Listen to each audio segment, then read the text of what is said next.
Hey guys, welcome back to today's video. So today is Saturday, October 20th, 2018, and we are getting very close to the 2018 midterm election. So today we're going to be analyzing the current makeup of the governorships, I guess, and we're going to actually go through a number of things on this map right now. So I'm actually going to try to readjust the screen because I want you guys to be able to see the top at the same time. So right now, this is the current composition of the United States, I guess, map in terms of governorships. We currently have 16 Democrats, 33 Republicans, and 1 independent. Now, the interesting thing about this independent is he did run up until around yesterday. So before then, he was running, and he dropped out of the primary race, of the Democrat independent primary race, and let Mark Begich win the primary. And he's a Democrat, former senator, won in 2008, lost in 2014 by a narrow margin, and then is now going over into the governor race and looking for a possibility at winning. Now, the reason why this is so important that he did drop out is because the vote splitting was immense.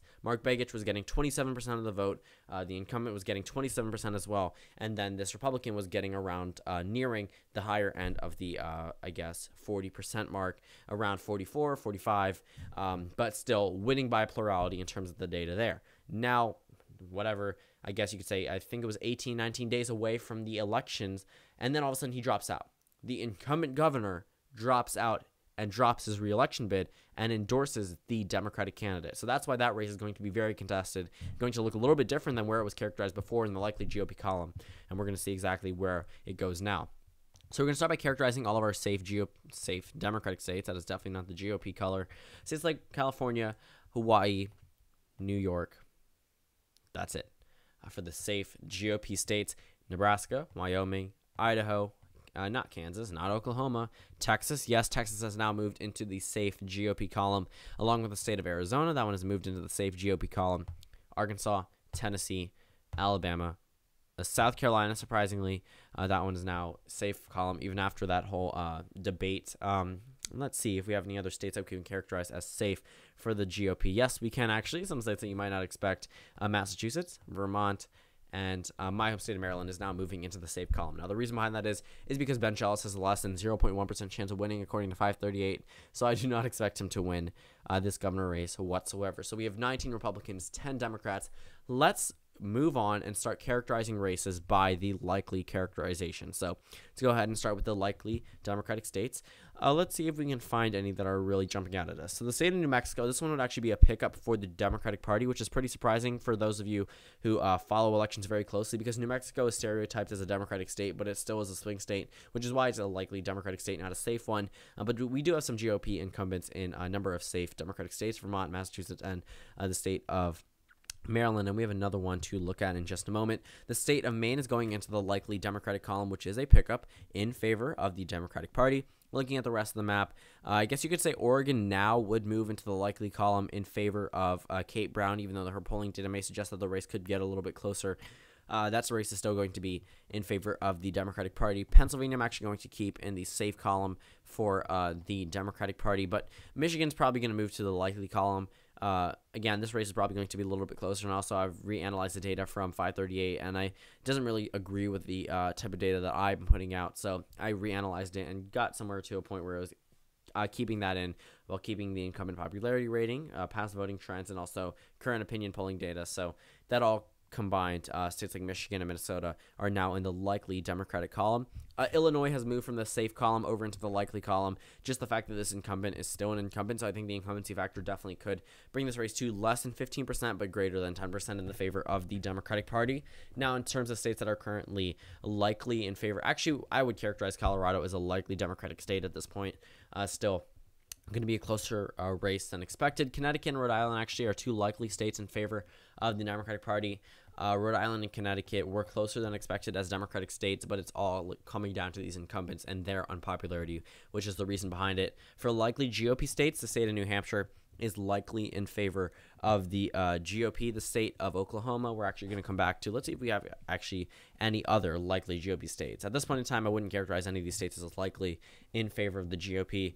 But that puts the Republicans at 20 seats and the Democrats at 20. Right now they had 16. They have 16 right now. Republicans have 33. Now they're down to 20. The Democrats have 20. Looking at this map, we have a number of races to go, but let's look at the states that are currently out. Wisconsin, Iowa, Ohio, Georgia, Florida, Oklahoma, Kansas, South Dakota, Alaska.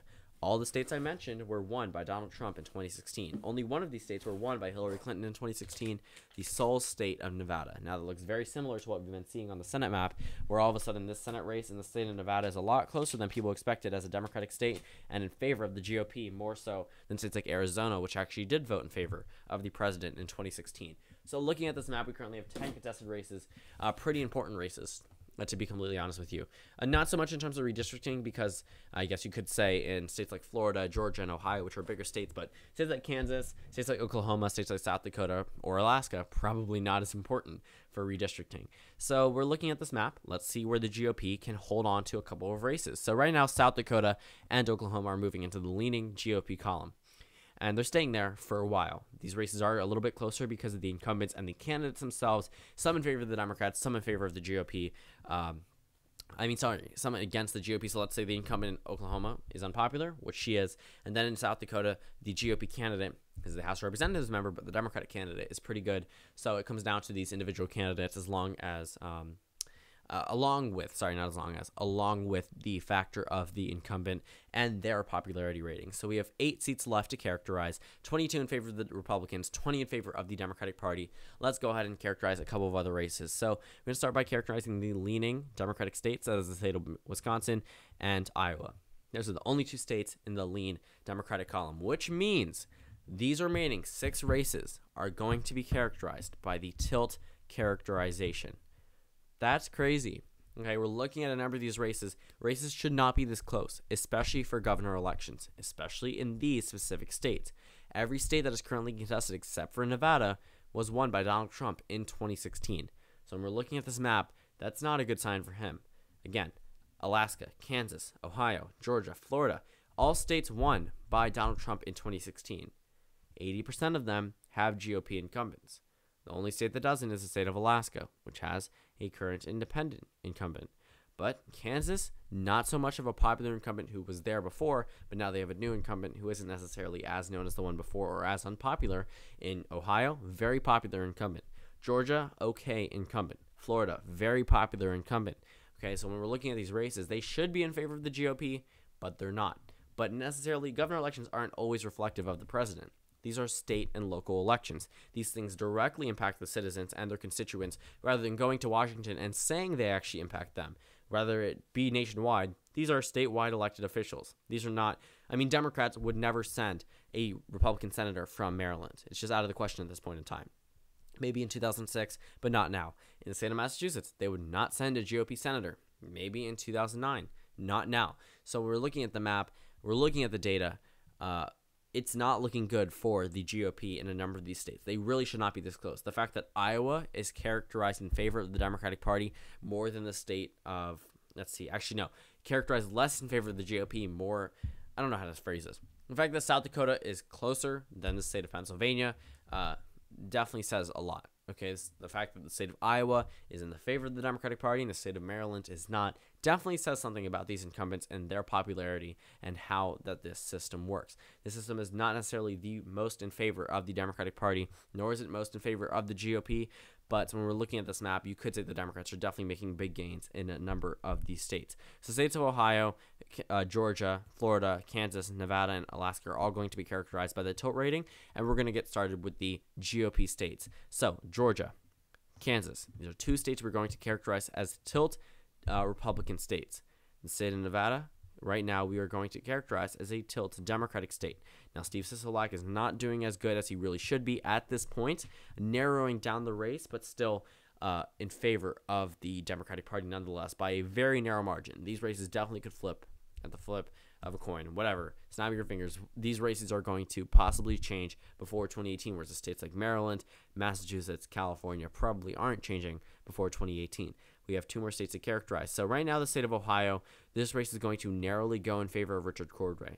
Narrowly. Okay, we're looking at this race, very contested race, in favor of the Democratic Party. The state of Florida is going to go in favor of the Democratic Party very narrowly. Andrew Gillum is going to narrowly edge out this race for the sole reason that he is a new type of candidate. That is going to be it. Okay, after he started campaigning with Hillary Clinton, his numbers did go down.